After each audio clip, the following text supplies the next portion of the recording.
Assalamualaikum warahmatullahi wabarakatuh. Saya Wira Asen. Di sini saya akan mempresentasikan hasil soal UTS kewirausahaan kemarin untuk lebih diperjelas dan lebih dipahami lagi.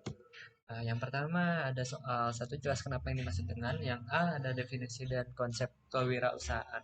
Kewirausahaan merupakan kemauan dan kemampuan seseorang dalam menghadapi berbagai risiko dengan mengambil inisiatif untuk menciptakan dan melakukan hal-hal baru melalui pemanfaatan kombinasi berbagai sumber daya dengan tujuan untuk memberikan pelayanan yang terbaik kepada seluruh pemangku kepentingan stakeholders dan memperoleh keuntungan sebagai konsekuensinya. Yang kedua ada kewirausahaan esensial. Kewirausahaan esensial merupakan jalur aktualisasi potensi-potensi diri, bakat, sikap, pengetahuan, keterampilan untuk menciptakan dunia esok lebih baik dari dunia kini dengan menghasilkan produk atau jasa yang berfungsi meningkatkan kualitas hidup sesama manusia dan menyajikannya pada tingkat harga dan tempat yang terjangkau oleh pemakai atau konsumen. Yang kedua ada jelaskan apa yang dimaksud dengan peluang usaha. Peluang usaha adalah sebagai ide investasi atau usulan usaha yang menarik yang memberi kemungkinan untuk memberikan hasil atau keuntungan bagi seseorang yang mengambil risiko. Yang B ada karakteristik wirausaha kepotensial. Yang pertama ada total berkomitmen, menjadi penentu dan melindungi, memiliki dan melindungi. Oke, saya ulangi lagi. Yang pertama ada total berkomitmen, itu menjadi penentu dan melindungi. Yang kedua ada memiliki dorongan untuk mendapatkan dan bertumbuh. Yang ketiga ada berorientasi kepada kesempatan dan tujuan. Yang keempat ada mempunyai inisiatif dan tanggung jawab personal. Yang kelima ada pemecah persoalan secara terus-menerus. Yang keenam memiliki realisme dan dapat berbicara dengan selengan humor. Yang ketujuh ada selalu mencari dan menggunakan umpan balik atau feedback. Yang kedelapan ada selalu berfokus pada internal. Yang kesembilan menghitung dan mencari risiko. Yang ke-10 ada memiliki kebutuhan yang kecil untuk status dan kekuasaan. Dan yang terakhir atau yang 11 memiliki integritas dan rehabilitas. Yang ketiga ada jelaskan apa yang dimaksud dengan A. Produksi, pemasaran, dan strategi pemasaran. Produksi. Produksi adalah suatu proses mengubah bahan baku menjadi barang jadi atau menambah nilai suatu produk, barang, dan jasa agar dapat memenuhi kebutuhan masyarakat.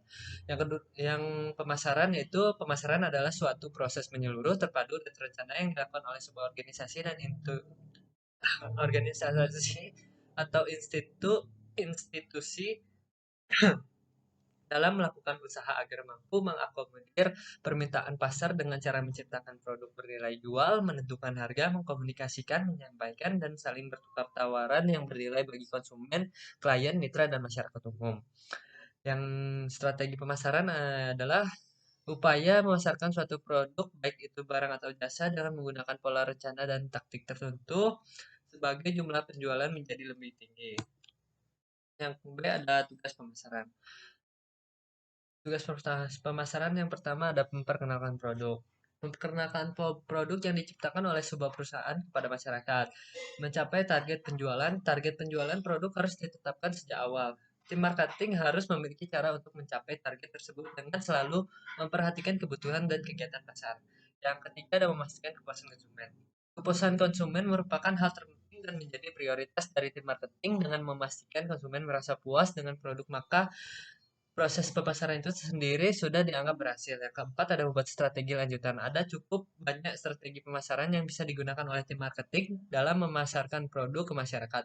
Salah satu contohnya adalah dengan memberikan diskon. Yang kelima ada bekerja sama dengan mitra. Marketing juga memiliki peranan penting dalam membangun kerjasama dengan mitra kerja. Selain itu, tim marketing juga bertugas menjalin hubungan baik dengan masyarakat, khususnya pelanggan, serta menjadi media yang menjembatani hubungan perusahaan dengan lingkungan eksternal. Yang terakhir atau yang keenam ada membuat rekapitulasi penjualan. Tim marketing harus membuat rekap data penjualan dengan benar dan terstruktur. Data penjualan tersebut sangat dibutuhkan oleh perusahaan untuk menentukan target dan strategi pemasaran di masa mendatang. Yang keempat, ada jelaskan tahap dalam pengendalian produksi. Yang pertama ada production forecasting, adalah peramalan produksi untuk mengetahui jumlah dan manfaat produksi yang akan dibuat di masa yang akan datang. Sehingga kalau terjadi penyimpangan akan cepat diadakan penyesuaian produksi. Yang kedua ada routing. Routing adalah kegiatan untuk menentukan urutan-urutan proses dan penggunaan alat produksinya dari bahan mentah sampai menjadi produk akhir sehingga sebelum produksi dimulai masalah sudah tercantum pada routing sheet. Yang ketiga ada scheduling.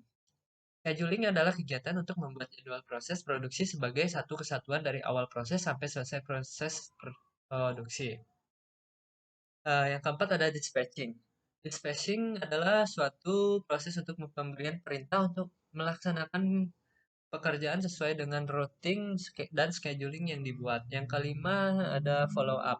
Follow up adalah kegiatan untuk mengulangkan terjadinya penundaan atau keterlambatan dan mendorong terkoordinasinya pelaksanaan kerja. Yang kelima, jelaskan apa yang dimaksud dengan lingkungan. Lingkungan dan tanggung jawab perusahaan. Lingkungan adalah kesatuan ruang dengan semua benda, daya, keadaan, dan makhluk hidup, termasuk di dalamnya manusia dan perilakunya yang mempengaruhi kelangsungan kehidupan dan kesejahteraan manusia serta makhluk hidup lainnya. Tanggung jawab perusahaan. Tanggung jawab perusahaan adalah yaitu kemampuan perusahaan untuk menutupi implikasi lingkungan yang berasal dari produksi, operasi, dan fasilitas, menghilangkan limbah dan emisi, memaksimalkan efisiensi dan produktivitas sumber daya alam, dan meminimalkan praktek-praktek yang buruk dapat mempengaruhi kenikmatan sumber daya alam suatu negara bagi generasi mendatang. Yang B itu aktivitas perusahaan dan dampaknya terhadap lingkungan. Ya, yang aktivitas operasional dalam bisnis perusahaan, aktivitas ini mencakup banyak hal dalam laporan laba, rugi, dan merupakan porsi penting dalam neraca saldo.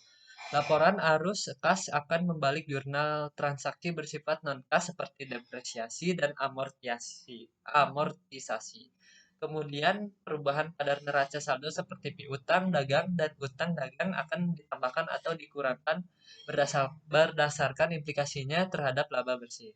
Dampaknya terhadap lingkungan yaitu turun naiknya harga pasaran, turun naiknya harga pasaran yang tidak tetap, lingkungan masyarakat akan merasa rugi dan keberatan saat harga naik atau saat perusahaan rugi. Dan aktivitas investasi dalam bisnis perusahaan.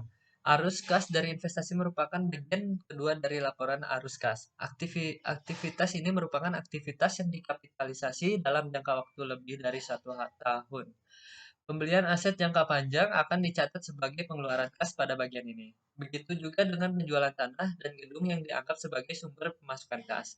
Pembelanjaan modal atau capital expenditure yang dianggap sebagai aktivitas investasi tercatat pula dalam bagian laporan arus kas ini. Dampaknya terhadap lingkungan yaitu semakin banyak tanah atau gedung yang diperjualbelikan untuk investasi ini. Dan terakhir ada aktivitas pembiayaan dalam bisnis perusahaan.